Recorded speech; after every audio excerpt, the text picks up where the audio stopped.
Ассалаумағалейкум, менің есімім Самархан Нұрдәулетұлы болады. 234 кезет сайтының жетекшісі боламын, және Мото Қазақстан Instagram парақшасының жетекшісі боламын. Бүгінгі бізде таныстырылымда GSX Suzuki деген мотоцикл 200 күп. Біздің жаңағы 234 кезет деген YouTube каналда барлық мотоциклдердің видео таныстырылымы бар, қазақ тілінде таза. Басқа да мотоциклдер керек болса, сол каналдан қараңыздар. 234 кезет деп жазсаңыздар шығады YouTube канал. Бұл мотоциклдің артықшылығы Қазақстанда сатылымы зор. Қазақстанда нөмірі 1 деп айтуға болады. Неше жылдан бері біріншілікті бермей келе жатқан мотоцикл, жылыға 4000-ға жуық сатылады бұл мотоциклден. 200 күп баковойында жазылған. Баковой содан темір болтпен отырғызған. Мына жер статорда жаңа GSX-тің логотипі, сосын моторда ойып жазылған. Міне ойып жазылған. Сосын кейін штанковый мотор, бұл себе емес, мына жерде міне штанковый мотордың жаңа клапанелер теңшейтіні.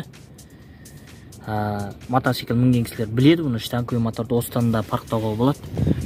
Сосын кейін скорс, қарапайым, механика, автомат деп ойлап қалмаңыздар, ұят болады. Алдыға басасыз бәрін, айналмалы скорс. Тілгемей атыр, кешіріңіздер орысша. 1, 2, 3, 4, 5 осылай басамыз. Сосын мотордың астында защита бар, защитасы өзгерген. Бұрынға қарағанда мықтырақ, темірден жасалған. Сосын кейін бардашөп бар бұда. Жүк салғыш қоржын деп қазақша айтуға болады. Осындай бар, пластмастан 4 болтпен отырғызылған. Жаңа дізен желден қорғайды, сосын бірдеңе салуға болады. Негізі мына жерде бостық қалғаны дұрыс. Енді кейінірек осы мотоциклдің сатылымына жақсырақ болу үшін осындай бірдеңе ойлап шығарылған. Қоржын негізі кішірек болған жақсы. Мына жерде бостық болған жақсы, дизе отырған кезде мынаны дизе қақпау керек. Бірақ жаңа малшы қауымның сұранысымен, жаңа осыған бір шай тұзымызды салғанға, жаңа жүріп тұрғанға, мотоциклдің запчастарын салғанға деген ұсыныспен осындай бардашөп орналастырылған. Алдың крыло темір, дискі 18, камера 300, покрашка 300, титанковый дискі 5 жұлдыз. Тормыз барабан дискі, барабан тормыз, барабан, қазақшасы бірдеңе, артынан сіздер айтасыздар қазақшасын. Ал мына жерде міне спилометрдікі, мынау жаңағы қанша километр басқанды көрсететіннің тросы, мынау алдыңғы тормыздың тросы, амортизатор, обычный амортизатор. Жұмсақ таяқша деп қазақшалағанбыз, бұны жұмсарту таяқшасы. Әдеттегідей қарапайым. Сосын кейін крыло деген негіз балшық қағар деп айтамыз қазақша. Балшық қағар мына жерде біреуі бар. Асты темірден орналастырған. Темір салмаса мына пластмас қисаят, мисаят, адам жығып кету қаупі бар. Мына жерде бір балшық қағар, бұл моторға балшық шашып бермеу үшін. Енді мынау үстіңізге балшық шашып бермеу үшін. Сосын мына жерде қараңыздар, міне 2021 жылы 2 айда өндірілген мотоцикл, 2 айда шыққан мотоцикл. Бардашөптер жайлы айттық. Мына жерде міне ойып отырып жазылған GSX Suzuki, GS Suzuki сын деген сайты, мынау сайтыда ойып жазылған. Одан кейін мына баковойдың несі, крышкасы деп айтады. Бензин бактың жаңағы қақпағы 6 болтпен отырғызылған, әдемі дизайнмен. Мына жақта кнопкалар, енді мотоцикл мінген кісілер біледі, бұған қатты тоқталмай ақ қояйық. Айырып қосқыш, үлкен шырақты жағатын статор. Мына жағы да енді түсінікті, енді бұны қайта-қайта сіздерге айтып жатсам енді ұят болар. Әр видеода айтып атырмыз, мына подсостыққа щиток, қарапайым щиток 000, міне новый мотоцикл 160-қа дейін деп көрсетіп тұр. Негізі 100 бен 120-ның аралығын алады. бірақ мынаның бәрі қауіпті, қызылмен жазылған. Тахометр, бактың бензинін көрсететін, қанша бензин қалғаны. Мынау енді скорость көрсететін. Мойынды құптау үшін төменірек басамыз дағы. Не бұлай құпталады, не мойын. Мынау нейтралка, поворотник, сырыкымын көрсеткен екі жаққа. Мынау жаңағы аваринка деп айтуға болады, маргайт. Сосын кейін орындығымыз таза, кожу, жұмсақ. Әдемі орындық. Артқы багажник. 4 немен орналастырған, мынау жаңа жіптерді байлау үшін. Жіппен жүк артқан кезде. Одан кейін жаңа чырақтың защитасы бар. Алды арты диод емес, обычный чырақтар, обычный деп айтып біреулерден жаттап алдық. Қарапайым.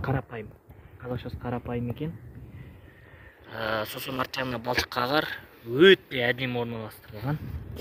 Одан кейін жаңа арасында үлкен бостық бар, міне.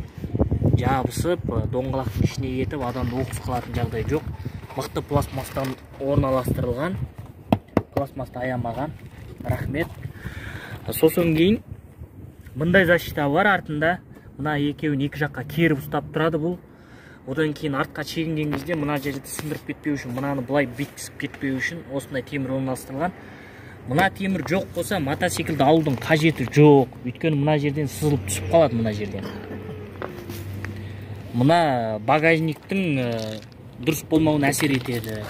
Одан кейін мен әр видео сайын айтам, мына жерде мындай темір болмаса да, мынау жоқ болса, тағы да мотоциклді алудың қажеті жоқ.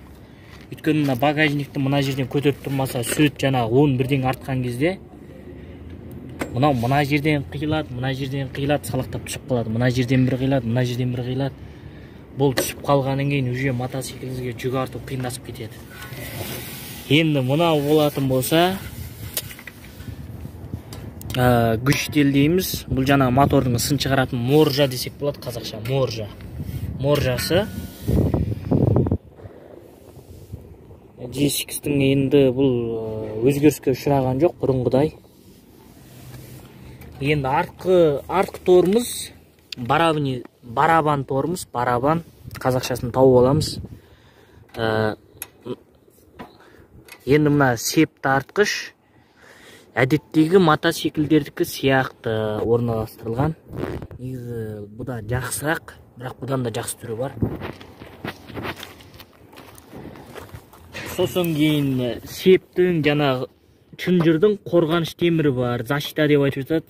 Септі қорғайтын темірі бар. Поржиналарын айтайық. 2 поржинадан тұрады. Артқы жұмсарту таяқшасы 2 поржинадан тұрады. Багажниктер жайлы айттық. Не жерде 2 несі бар. Жебелетінен 2, сосын күлденің орналастырылған. Темір ондай қатты мықты деп айта алмаймыз, бірақ болады. Одноразовый мотоциклдерге қарағанда мықтырақ. Артқы доңғалақтың размерлерін айтайын, көрсетейін, сенбей қалып жүрмеңіздер. 325-те 18, дискі 18, титанковый дискі, жаңа айттық 5 жұлдыз. Покрашка Кинда деген марка, Кинда.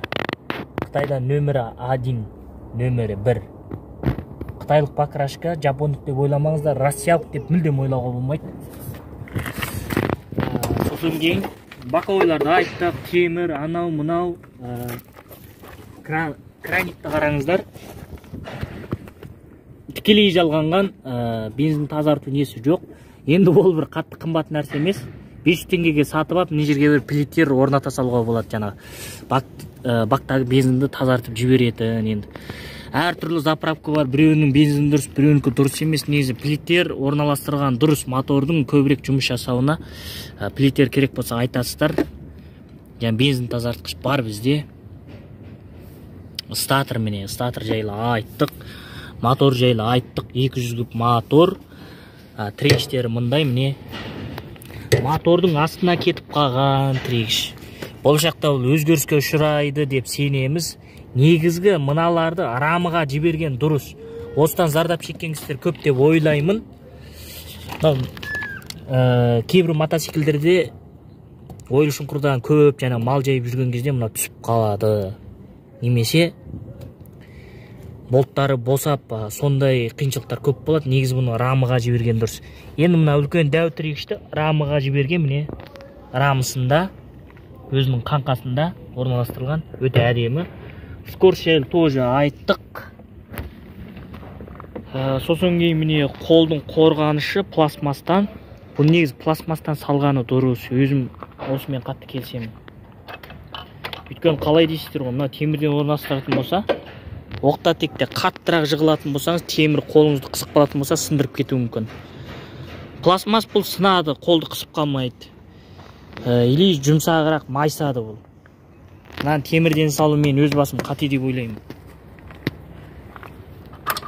Сосын алдыда біраз багажник бар. 3 килограмм, 3,5 килограмм сондай қоюға болады мынадан.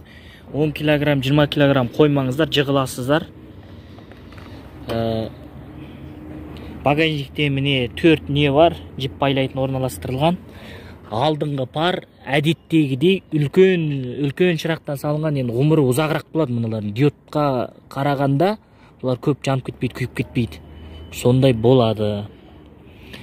Бұл енді сіздерге өте жарық шырақ керек болса, 1,5 теңгеге әдемісін алуға болады бұны. Енді мына поворотниктар жайлы айтайық, бұрылу шырақтар жайлы айтайық.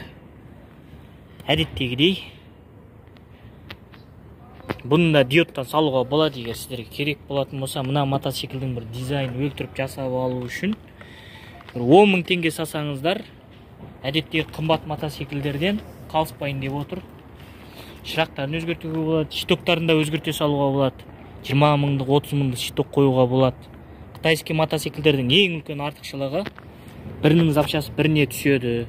Моторды да тоже айырбастап жүруге болады. Бірақ енді күтіп айдасаңыздар 5 жылға шыдас беретін мотоцикл. Әркімнің техниканы қалай күтеді соған байланысты ғұмырын ұзарту. Осымен видео таныстырылым тамам. Сапалы мотоцикл керек болса 234 KZ деген сайтқа кіруді ұмытпаңыздар. Сосын кейін подаркілер қандай деп, осы подаркілерді бір көре алмай арманда жүрген кісілер бар. Міне көрсете кетейін. Каскасы осындай каска. Өзгеріске ұшыраған, әдемірек, дизайны көк, түсі көк. Сосын кейін күліштері бар. Енді күліштерін білесіздер, қандай күліш екені. Одан мына сияқты дәптері бар, өзінің пайдалану дәптері, жаңа схемасы бар мынада. Қай жерде не бар, мотор қандай, мотордың ішін қалай жасауға болады, қытайша түсінсеңіздер, сондай бар. Негіз бұның бәрін қазақша деп талап етуге болады, қазақша жасап жібер деуге болады. Бірақ жаңа ұлттық намысымыз төмен болғандықтан, қазақшаға сұраныс жоқ болғандықтан, Қытай өз білгенін жасап, Қытай тілінде жіберіп жатыр. Тауарыңды алмаймын, қазақша жаса десе жасауға болады бұны. Бірақ бізге осылай келіп жатыр, өкінішке орай, қазақ тіліне сұраныстың жоқтығынан. Енді мыналар міне ағылшын тілінде мафон деген нәрсе бұл. Мафон болса ма ойбай деп жүргендегі мафон осы міне.